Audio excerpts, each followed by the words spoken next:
Phone చేస్తుంటే ఎత్తట్లేవు. ఎంత భయపడ్డానో తెలుసా? శివేమో తలనొప్పిగా ఉందని ఇల్లు పడుకున్నాడు. టీ ఇద్దామని పిలిచినా పలుకుతలేడు. మీ ఇద్దరికి ఏమైంది? శివగారిని అడక్కపోయావా అమ్మా? నాకు సమజయిందిలే స్నేహ.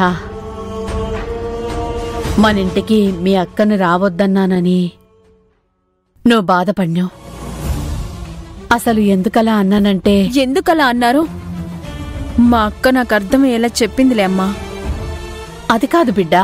చెప్పాను కదమ్మా, అర్థమైంది, వదిలే. సరే బిడ్డా, కానీ శివ ఎందుకట్లున్నాడు?